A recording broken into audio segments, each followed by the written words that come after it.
Distinguished guests, ladies and gentlemen, we hope you enjoyed your coffee break. I have a few announcements to make first. After the conference, please collect your certificate of attendance at the registration desk. And also, the following names which I will call, please go to Miss Ayin at registration to sign your attendance and hand your boarding pass. Sofiko Jalava, Telma Huka, Swati Tiotia, Hywel Coleman, Joyce Kinyanjui, Arif Ullah, Na Bue Pa, Natida Tanumseng, and Niget Nasim Riaz. Okay, now welcome to the final plenary session. This session will be moderated by Ms. Maki Hayashikawa from UNESCO Bangkok. You can come up on stage now.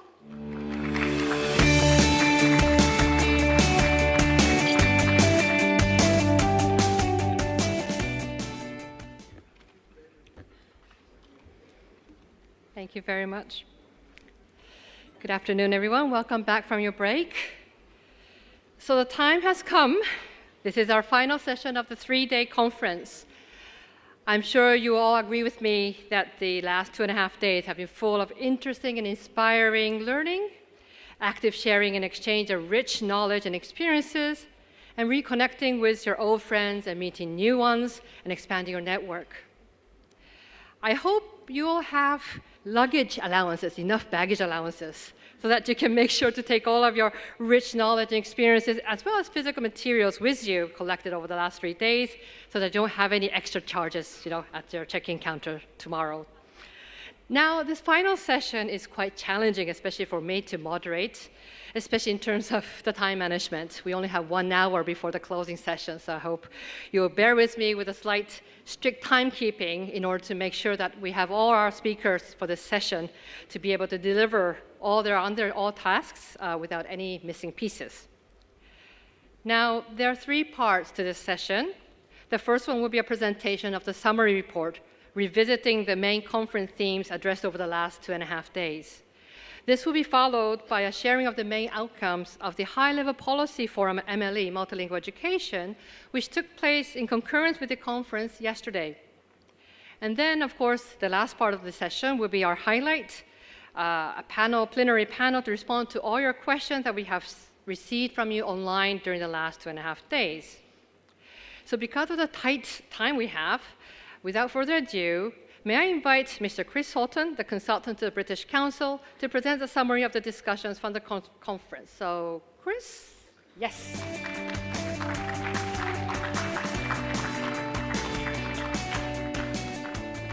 Okay, good afternoon, everyone. So in this, I have 10 minutes to do this, and it's going to be a delegate-centric methodology that I'm employing. So if you see, could you please get up menti.com on your mobile device? And in about 2 minutes, I'm going to ask you to contribute your thoughts on the 3 days of the conference. But just while you're doing that, I'm just going to present a very quick run-through from Twitter of some of the things that delegates have been reporting about using this hashtag. If you haven't seen it, it's going to obviously be up there, so please do have a look through. There's a lot of rich information there. And these are just some of the general trends that have been seen there over the past 3 days. So people have talked a lot about individual stories from the different parts of the world where they work. There have been calls to action based on what they've heard in presentations and plenaries about changes and things that they would like to do and push forward in their own particular work environment. There have been activities that people have been able to participate in, and again, that value of being a participant again, or being a student in a situation which often in the busy professional lives that we don't do, but those activities which we can then take forward and back to where we work. There's also been presentations which have confirmed what we already think, which can be quite a positive thing if we're in a situation where we don't necessarily get that, or we're fighting a lone battle, it can feel sometimes, to hear that other delegates are sharing those same issues. There have been case studies, reports on programs, what has worked, what has not worked. There have been provoking ideas that you may never have thought about before, that haven't come through, but are making you think about things in a new and different way. There have been links to resources, so again, that important part of what does the learning points from the conference go on to, and how can you develop further. And lastly, there's been evaluation, comparing and contrasting other people's experiences with our own. So that's a whistle-stop tour of what's been going on Twitter. But now it's over to you. And if you could go to your mobile devices and put in that code, you will hopefully get a box that gives you 250 characters to complete the sentence, what is mobility? Or mobility is. The code is there at the top, 37, 22, 25. Here is one that I prepared earlier. Mobility is something which has always existed, but which is more perilous at any point in history. If you could add your own ending to that sentence, and hopefully they will start to appear on the screen. I've never done this with such a big group before, so you've got to always dare yourself to do different things. There we go, fantastic, it's working. So nothing new, moving in community and between communities, inevitable. You can write as much or as little as you want, 12, 14, 15, loads of people participating now. I will make all this data available as well through Twitter afterwards, and it will also form part of the post-conference publication too. A permanent state of the human race, ever moving, ever exploring voluntarily or otherwise.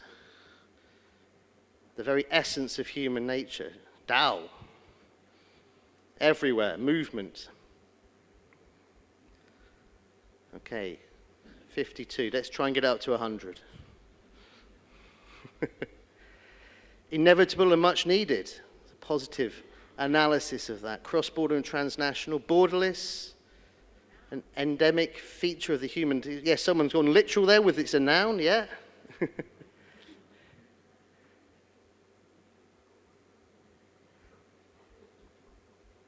Okay. Fantastic. Please do use other languages other than English if you wish. It's an opportunity to reflect yourself in whatever language you feel comfortable doing that in. Okay, so just because time is short, also I would just say this is a fantastic tool if you haven't used it before for the classroom or for the training session, as it's a way of quickly getting people's inputs which can then be used in the future. So if we move on to the second main theme, on to inclusion. Fantastic, thank you. So please now do the same thing for inclusion. So inclusion is based on what you've heard, what you think, how you've reflected on this, complete it in the way that you see fit. Inclusion is going out. Justice. Love.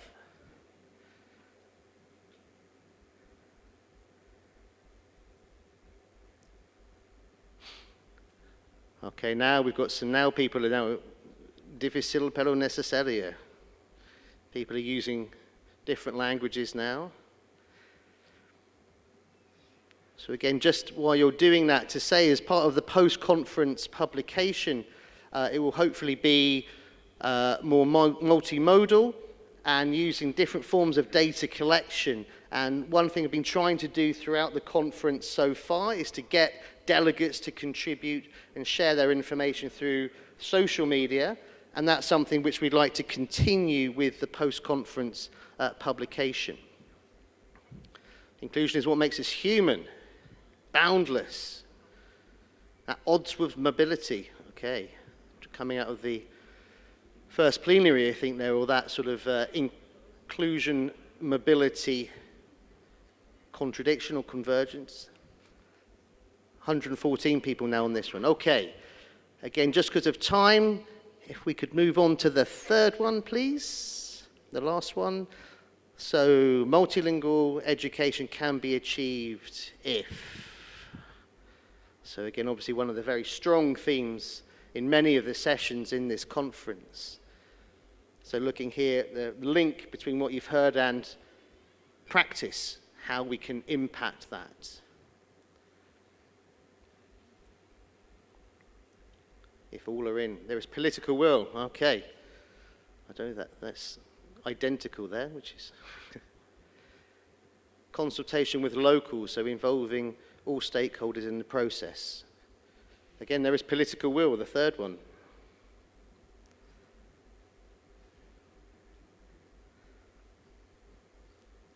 Again, stakeholder involvement all the way through.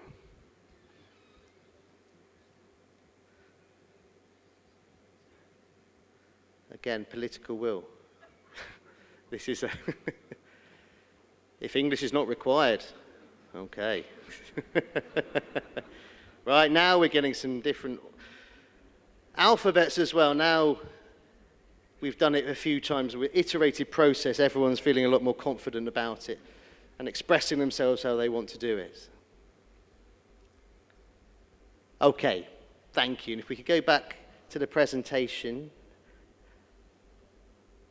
Okay, so just to finish from my side, the post-conference publication, so what we're really trying to encourage this year is the involvement of you, of all of the delegates. So it's very, very much a stakeholder-led process involving everyone who's been here in that. Rather than it being just a top-down, this is what happened, we really want your feelings, your thoughts, your reflections on what you saw, what you heard, what you discussed.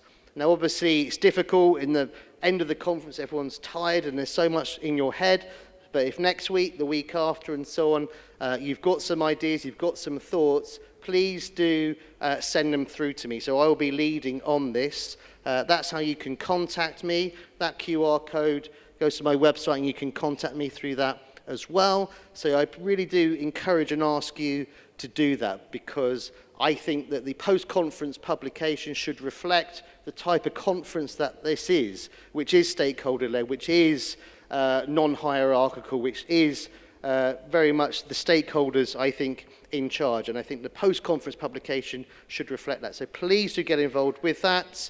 And then with that, I will leave you and say thank you and pass you over to Maki again. Thank you.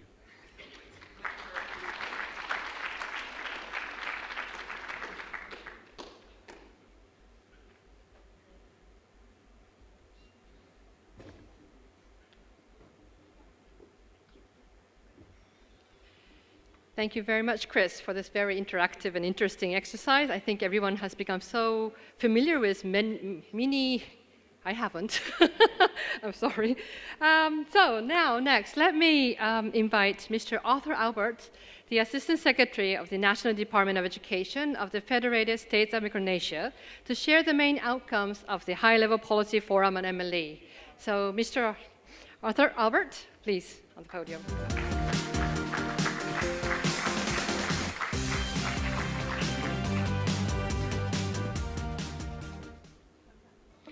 Thank you, Maki. Kulomanlap, Klisho Chapur, Kalangan, Komakar. Those are the thank you words in my nation. You know, yesterday after the meeting, there was a nice, friendly question. Can somebody represent this group to present our outcome of our meeting? A lot of them say, sorry, I'm not going to be there at that time. And the others, they just look down. I was sitting next to the director, so I'm kind of volunteered to share the outcome of that meeting. So this meeting was organized by Asia Pacific Education Working Group as part of the MLE conference since 2013. So high-level officials from 16 countries in Asia and the Pacific were in this meeting, along with other stakeholders, from key multilingual education MLE stakeholders. So 3 ministerial roundtable discussion sessions were held. And they focus on these 4 main areas. How can we enhance quality of MLE in our region? How can we foster investment for quality MLE? How do we measure, how do we know if we're progressing toward meeting the SDGs, especially number 4, SDG 4? How can we strengthen our participation? So all of those discussions were intended and focused on strengthening and improving the quality of MLE, MTP MLE programs and policies in our regions within the framework of SDG 4. So during those 3 roundtable sessions, focusing on those 4 areas, these are some of the key takeaways that I would like to share with you on behalf of the group.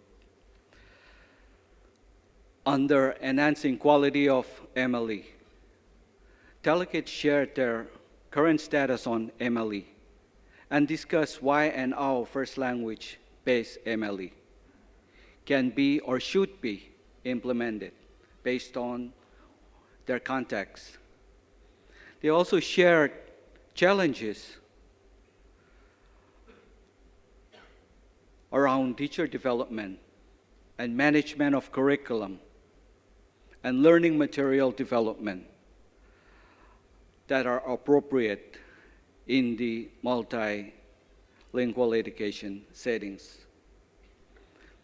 The group have a very grounded understanding that under the quality of enhancing MLE, if a teacher does not speak the language that the students have,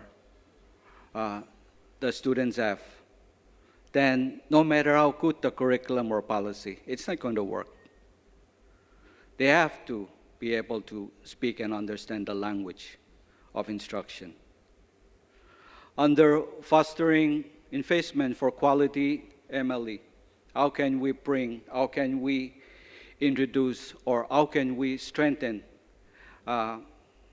quality of MLE? There was discussion on Philippines K-12 experience, what they went through. So the delegates, the group, discussed, based on that experience, how can we build a supportive policy environment, and how to plan quality budget and quality MLE program. There was a discussion yesterday that someone was mentioning, a lot of us understand that it takes a village to raise a child. And the addition to that is, if they come and tell you it takes a village to raise a child, and do you ask them, pay up, give me your share of the cost for educating our children. So the next point that was takeaway was evidence-based policy planning and strong partnership is needed everywhere. What we have, based on the context, the situation, the level of implementation that we have, it's a matter of prioritization. We know that budget can be limited. It is limited. So how do we prioritize what we invest our resources in? Under measuring the progress toward SDGs. So with all these discussions, there's also a linking of what we're doing to SDG. These are some of the big takeaways under that measuring progress toward SDGs. The panel discussed monitoring specific to indicator 4.5.2, which is on equity, and 4.1.1, which is on learning outcome. There was also a discussion and understanding that it doesn't mean that if our children are in school, It doesn't mean that if they're in school, they are learning. So we have to make sure that if they're in school, they're receiving the instruction in the language that they understand and they can benefit from. So not all children are having a meaningful learning experiences just because they're in school. There's a huge data gap on language of instruction. The last takeaway under that area is data speak. There was data presentation yesterday that we looked at, and it confirms what we have been all talking about and our belief and our commitment that it works if it's done in a way that is with fidelity and with consistency, with commitment from all the stakeholders at all levels. So that's at all level, all stakeholders. That's the last area that the eye-level participants were also looking at. Strengthening partnership. The first point is that in order to successfully implement and sustain an MTP MLE, government need to work with everyone, every time, and everywhere. We have to work with the NGOs.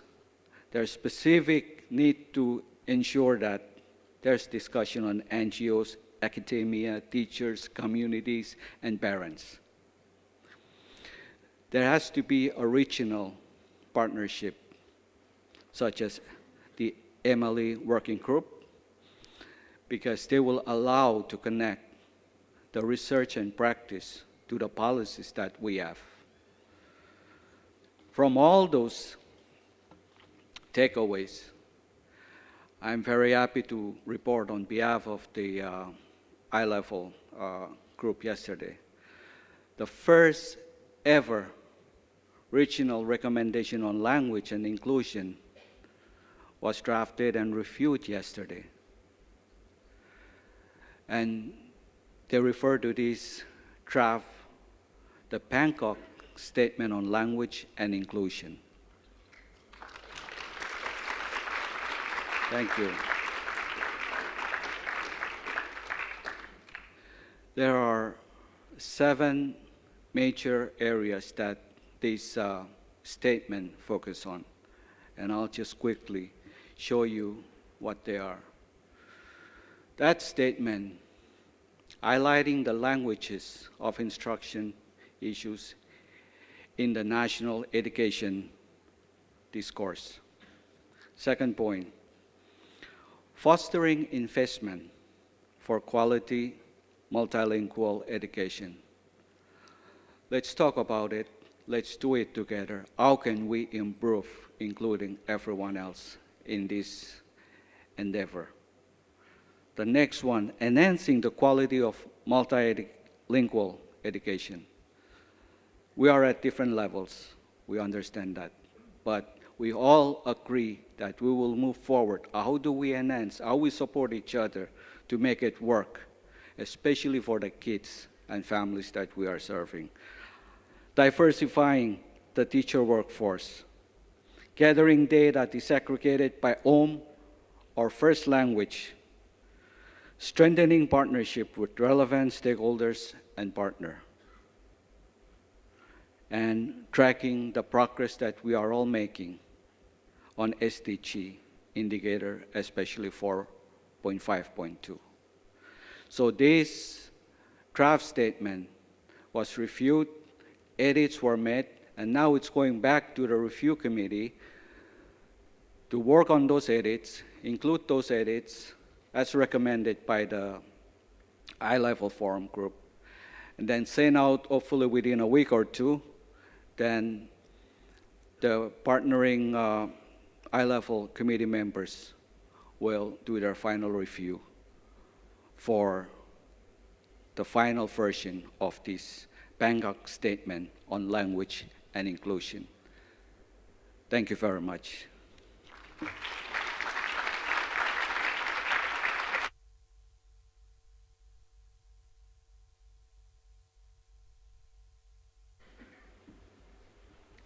Thank you very much, Mr. Albert.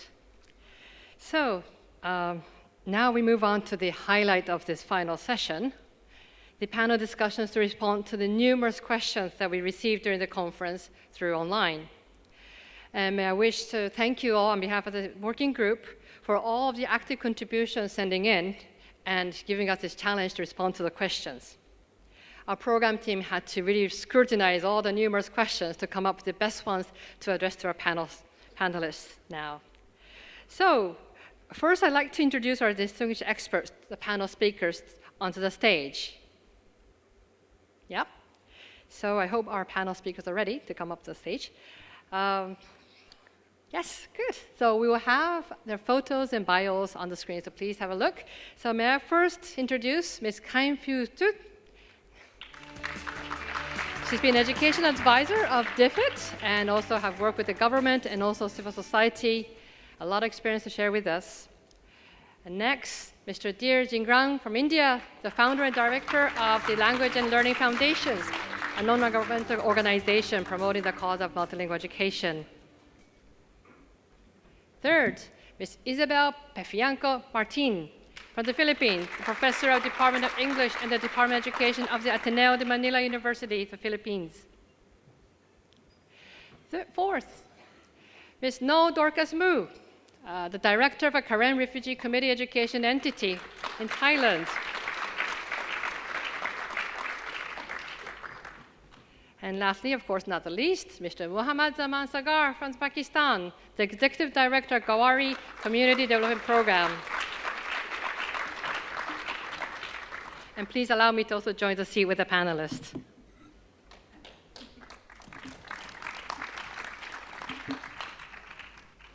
Okay, the way this works is that we have received so many questions that our program team had to really select the best of the best, the cream of the cream questions to address to our respondents here. To facilitate the interactions here, we are going to project the questions that we have selected one by one, and I will pose these questions to one of the panel speakers here. And they all have the right to respond to any question they would like. But I'm going to also give them a little bit of hint who I would like the question to be responded. So, the first question, what kind of impact can MLE have on a country's socio-economic development? Who would like to take it up? Maybe Mr. Dhir? Okay, please. Do you have a microphone in front of you? So our developing economies, most of the countries represented here, are struggling with huge inequities in economic growth and large disparities among regions and social groups. And the question is if multilingual education can make some significant impact in trying for more equitable socioeconomic development. I personally think so, that it can make an important contribution. For example, there is a big intersection between economic deprivation, political marginalization, and speakers of minority communities. Therefore, by including these non-dominant languages in the school system, which is a high prestige system, those who are excluded, they don't have a strong voice, can actually start to move into the democratic process and be more equitable participants in socioeconomic development. We also know that MLE can help develop strong thinking, reasoning, and communication skills, which we commonly say 21st century skills, and help youth from these marginalized communities actually become much better suited to the new job market.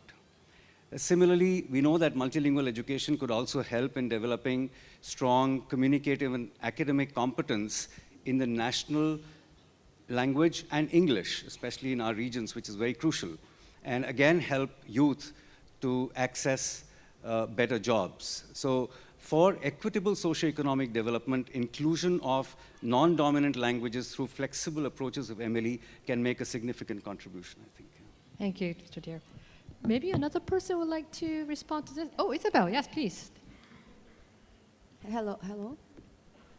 Hello, can you hear me? Yes. So I'd like to add to what has been shared by our colleague here. I'm going to take the context of Philippine MTB MLE. First of all, just to highlight that we feel that we are blessed that we have a law. It helps very much that we have a law that makes MTB MLE a requirement, no, in schools. And the reason why that law was pushed, precisely because one reason was for economic development. Okay, the law will, well, when the law was promoted to all the stakeholders, a big part of the discourse was that the law could produce students who are globally competitive. So the mindset there is that if you are literate, if you are educated, you have more options available to you from the economic viewpoint. So that's really it's really the relationship between education and economics. Okay, so but just to add to that, I don't think economics should be the primary force. Okay, so just to add to, in other words, it's a question to the question. But the driving force is not just economics; it's also, you know, quality of life for the children, and we can only do that with inclusive education, and that's only possible with issues of language. The thing with language is that it's not a very sexy topic. You don't get elected if your platform is based on language, but it's sexier if it's economics, you know, to remove poverty. So the way to do that is through education. So it's really very much related. Thank you. Thank you very much, Isabel. You see, I have a very long list of questions. I'm not going to reveal this to anyone right now because we don't know what the next question will be. So, thank you. Maybe we should move on to the next. Okay. So, in what ways can communities and NGOs collaborate with governments so that appropriate education can be provided for refugees? Refugees. I think this question has to go to Dorcas. Thank you so much. And first of all, I would just like to acknowledge Save the Children for making it possible for me to attend here, because I have so many requirements with babies in order to come here. So I really want to acknowledge that, and also acknowledge the committee who selected me on this panel, to be on this panel.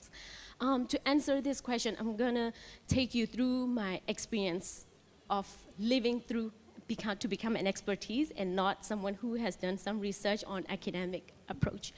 So I left the countries when I was 6, and then I have been living in refugee camps ever since. So I lived over 15 years. So if you know, I live in Thailand in a refugee camp so-called refugee camp. But since Thailand is not hasn't signed the refugee convention, it's not really a refugee camp. It's called a temporary shelter, and then we are living in the pretty much the kindness of the Thai government authority. So I will really appreciate that. But my key point to this answer is pretty much we in the refugee camp, the setting is since are not managed and managed directly by UNHCR, but rather our own government current call refugees committees, which is the current governing body system in the refugee camps, and with authorities in the Thai authorities. So in that case, we have been the governing body, and in terms of education, we are operating with current refugee committee education entity, which I'm involved in.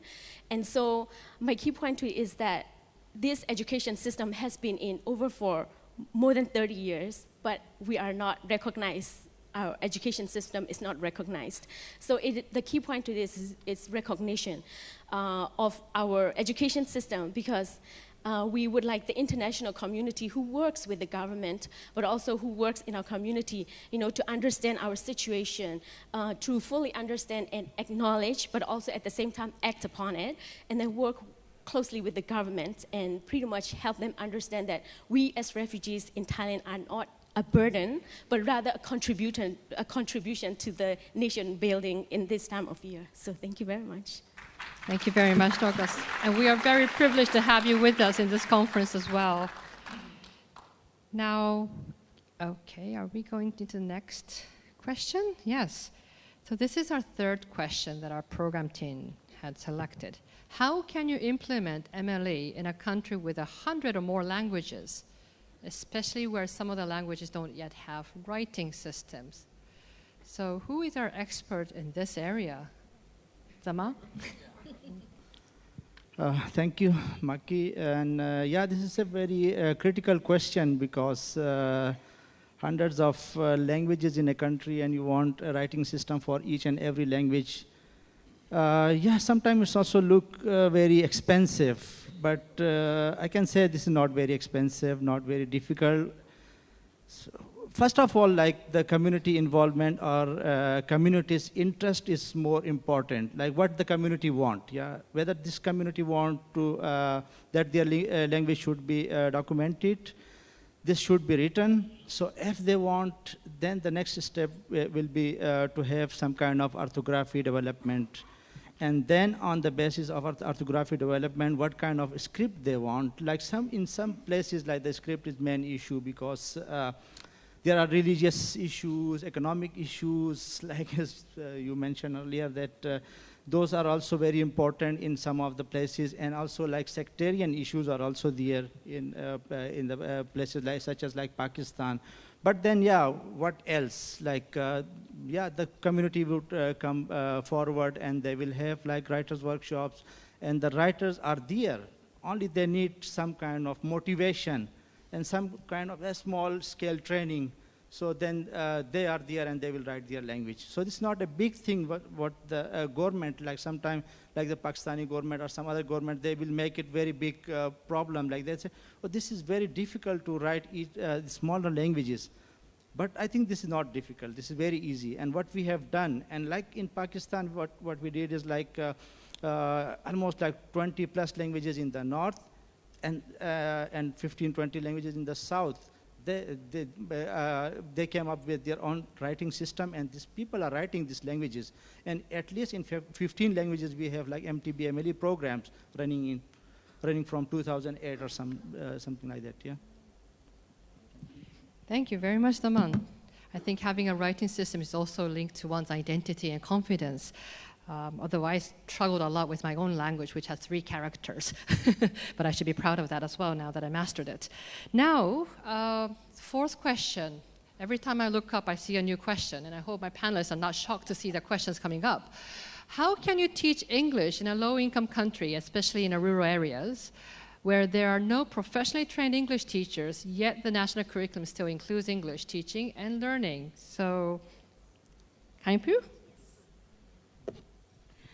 How I enjoy answering that question, you know? So, of course you can teach, but your children won't learn. You know? Because we have experienced that same situation in our country, Myanmar or Burma, for decades. So, unless the conditions are special, you can never succeed. Because English has been the gatekeeper at all the key stages of education, and then many students fail, and then they become dropouts or in limbo forever. So what conditions can be, promoting English? So for example, the first one is socioeconomic situation. And then the second one would be support, other than the support from the school. So I can be the living example of that. Because socioeconomic status, my status is not that high, but my father happens to be an educated person.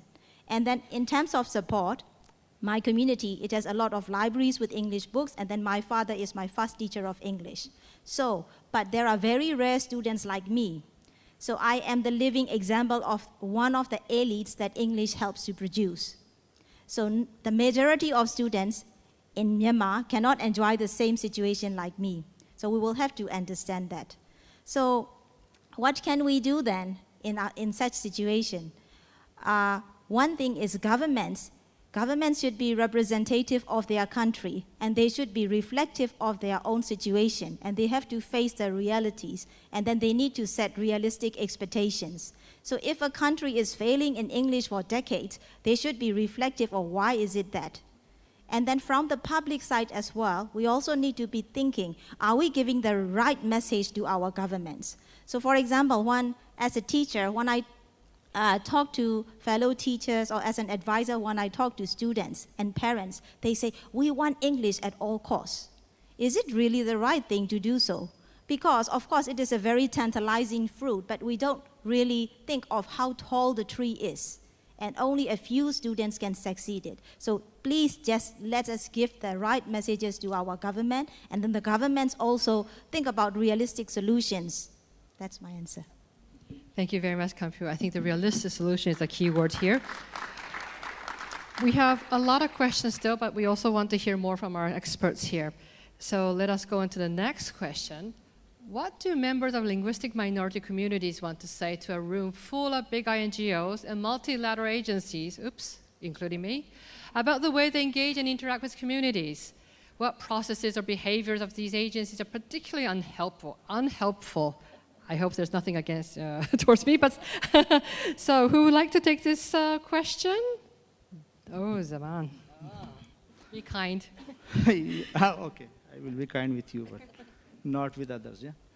So one of the things what I have seen in the international conferences, all these INGOs, international organizations, and the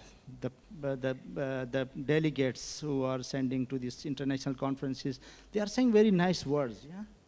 And they are showing very nice pictures here and there, and we, like the people like us, the ethno-linguistic minorities, we are thinking that they will make this world a paradise for us, and especially for the minority languages of the world. But if they go back to the countries where they are working, I don't think that they are following that. And what they are following is the policy of that country. Whether this policy, in that policy they will look, okay, this government want to develop these languages or not? What kind of role, what kind of things are in their constitutions? And whether if what we said in this international international MLE conference, we said that, okay, we will start some kind of MTB MLE programs in Pakistan. But if we ask them in Pakistan, they will not do that because they are bound, yeah? They are bound to the policies. And the other thing is like, mostly the biggest actors in this international NGOs are from the majority languages, especially in our case in Pakistan. They don't want that these minority languages should be developed, or this should be included in the education. So they are also the hurdle. So that is the reason that I can say that maybe they are not going to follow that in the countries like Pakistan and other third world countries. So if you have anything, you can. If my amen to that, when this question comes up, two things come into my mind. One is I was talking to one of my foreigner friends, and then I was curious and asked her, like, why the funding is decreasing in the contracts of our refugee camps. And then she slightly said that it's like, because it's not sexy anymore.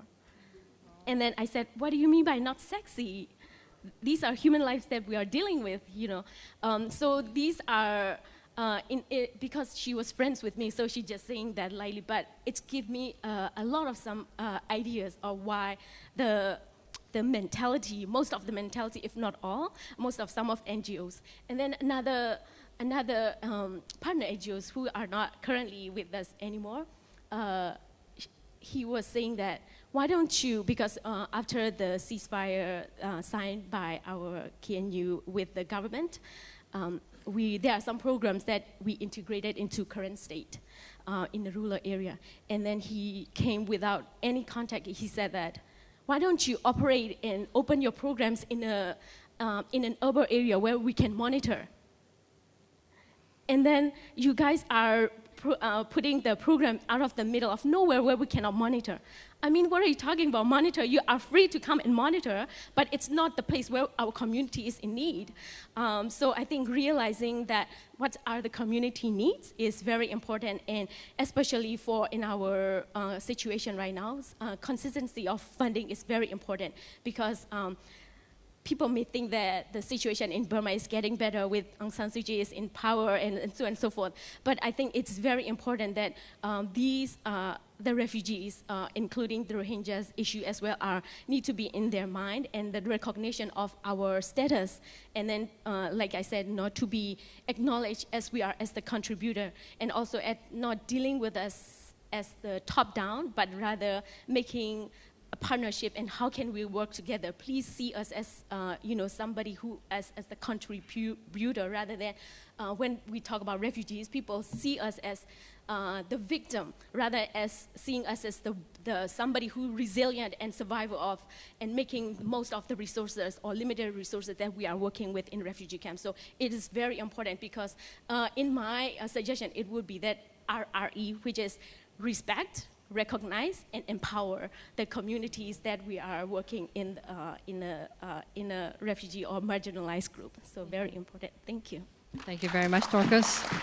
A very important message also for myself to take back. It's always good to have an online question because you can actually address very tough questions without being identified who you are, but the experts will come and respond to those for you. So let's see what the next one is, and again, it's a very difficult one. Why don't government and ministries of education use the linguistic diversity in their countries as a resource instead of viewing it as a problem? I'm glad this came out through the online question. Oh, okay, Kai Phu, please. So I think to answer that question, let us think of a scenario that you can visualize right now. So for example, one thing I would like to caution beforehand is that, of course, every context is specific. So what I mean for the scenario is for the countries where there are centralized ministries and centralized governments. So for example, if I am the government and if I am the Ministry of Education, I am on the stage, I am at the center, and then I don't feel very comfortable, and then I don't feel I have all the answers. And then I am also far, far away from you. And then one thing is that I also have a small pass. So, and then in front of me, I saw a sea of people. And then they are asking me to be inclusive. So the first thing that comes to my mind is that how can I be inclusive to all of them? And then sometimes I will say that I can't even hear them well. I can't even see them well. So I don't really understand them.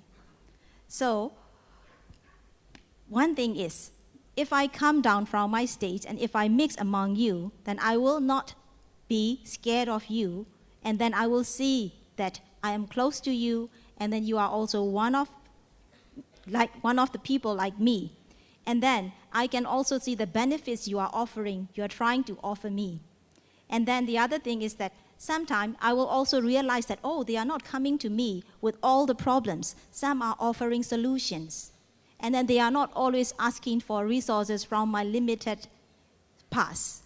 So that is one thing. So what can we do is, what if we meet in the middle way? So when I attended sessions, I learned a lot from them. And then I remember one person saying that, Milaino from Myanmar as well, she suggested that there should be state and regional structures to be inclusive, because for centralized ministries, it's impossible to address to all the inclusion needs. So state and regional governments or ministries, they can be as close to the populations as far as possible, and then they know the solutions better than the centralized ministries. And then they can also come up with solutions together. So one thing is that let's meet halfway, and also to coordinate. And then one of the sessions I moderated, it's also emphasized on the coordination. So coordination doesn't take one side, it takes all sides. And then some sessions I attended, they emphasize teachers, some emphasize, public administration. For me, I think it takes all to coordinate. Thank you. Thank you. Oh, Isabel, you want to add? Just to add, yes. I'd like to paraphrase the question a bit, because the question is putting the responsibility on governments alone. I think and this is also an extension of what I talked about earlier. it is not just a problem of government. This is a problem of all stakeholders, that language is seen as least priority. Precisely because, as we all mentioned, it's not sexy. It doesn't sell, doesn't get you elected. There's not a lot of money in it. In fact, it's even expensive. Okay, in the case of the Philippines, for example, although we do have an MTB MLE policy, the policy is inside a bigger law. So it's the language provision of an education law. So what is sexier is education, actually. So language is not really, it's not something that people want to talk about, let alone linguistic diversity and multilingualism. And it's not convenient. It's easier if we only had one language, but that's not how language works. It's not how language operates. I mean, society is much more complex than that. We cannot have one language. And if we have one language, it was a very boring world. In fact, I was just telling my colleagues, monolinguals actually are linguistically impoverished, if you think about it. So we should really celebrate multilingualism. But that's not how people see language as a resource. Thank you, Isabel. I hope I'm not being too boring, coming from a typically thought of a monolingual country, but it's not actually. I think we have time for one more question. Yes, or a bit more? Okay, wonderful. So let's go to another question, which is probably less problematic, challenging. How can we better build broad understanding of the role of languages in education and development? In your experience, which advocacy strategies work best for language education, including MLE? So our experts in advocacy must be dear, yes. So I'll draw from my experience of having worked inside the government for about 2.5 decades, and then now outside, trying to work with the government on issues of language and MLE. What I found that to get the best entry into government systems in today's world, it's best to talk about how to improve student learning. Everyone is consumed by this desire to improve student learning and scores through international, national assessments everywhere. So if we go and talk to governments and advocate for multilingual education, but our argument is how using children's languages helps them actually achieve better in other languages and other subjects, that is likely to draw some traction. Just as a recent example, I'm part of a group constituted by the Indian government for preparation for participating in PISA, the test, a few years from now. And we were discussing the reading component of that. And my argument was reading comprehension is really determined by language comprehension, thinking, reasoning, inference, drawing, etc. And these are skills and abilities that are best developed from the early years using the strongest language of the child. And that seemed to, at least during that time, seemed to get people to think that it is then important to work on this using children's strongest languages. So to me today, how MLE can contribute to improve student learning, which is the big concern. So we meet the government where they seem to be really concerned and try and advocate using that. Thank you. Would somebody else like to pick this up? Zaman? Yeah. Thank you, dear. So yeah, I will say something about our experience in Pakistan. In 2003, when we have established Forum for Language Initiatives in Pakistan for the promotion and documentation of the minority languages. So we were unaware of the fact that whether we will be able to convince the government. And it looks difficult because you know the history of Pakistan, because in why we are celebrating International Mother Language Day, this is because of Pakistan. So we have not given the right to the Bangladeshis, and in 1971, so they have separated from us. This is a political issue. Still, like our governments are thinking in that kind of mentality. But what we have seen is like a lot of advocacy efforts. For example, like conferences, seminars, International Mother Tongue Day or International Literacy Day. These kind of things will play a vital role.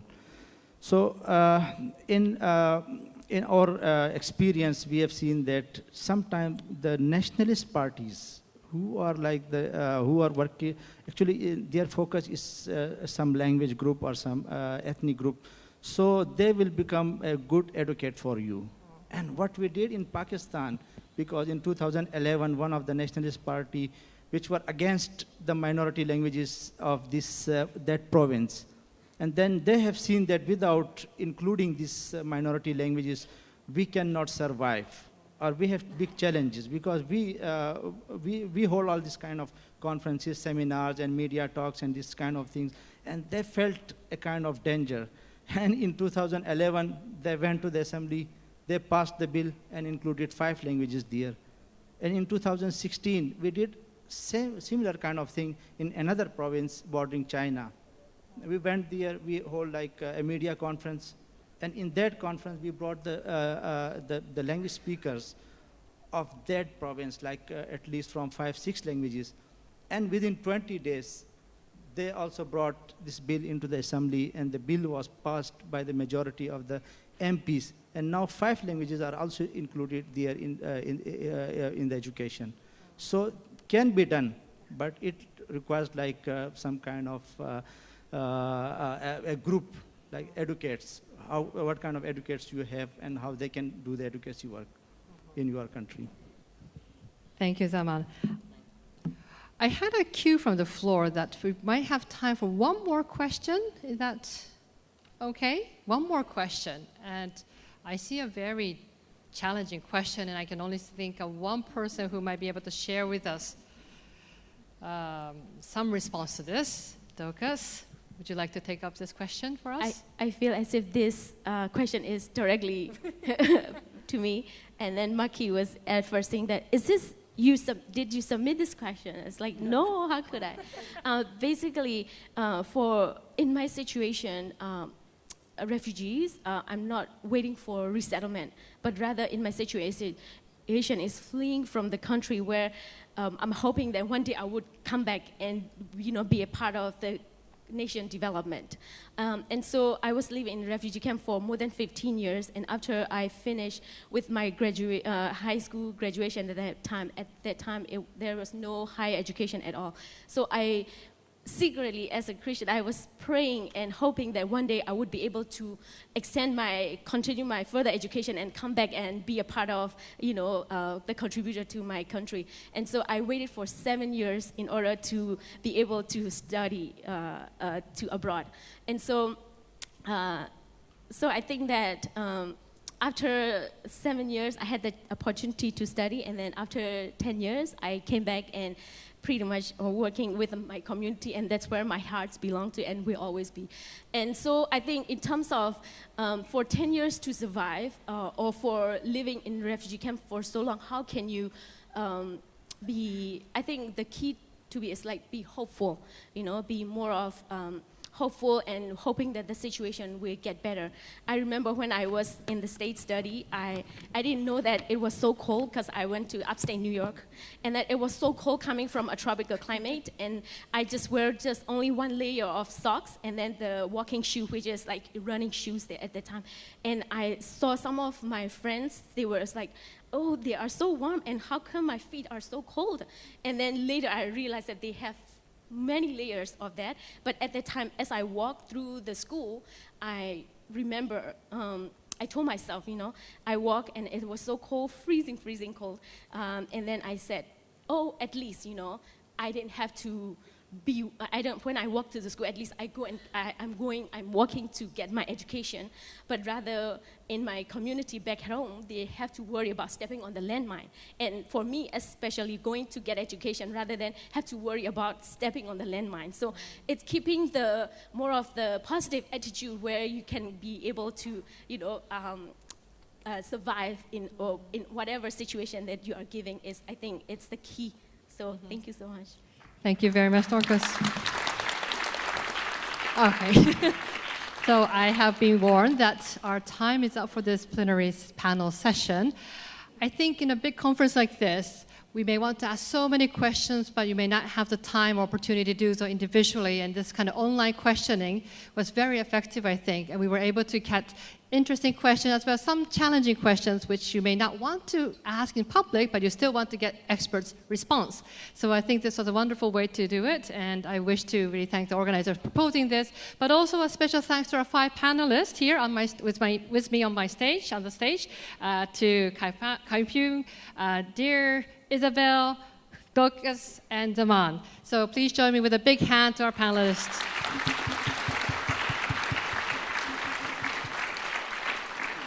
And thank you very much. So I think this brings us to the end of the final session, and I should hand over to our wonderful MC. Thank you very much.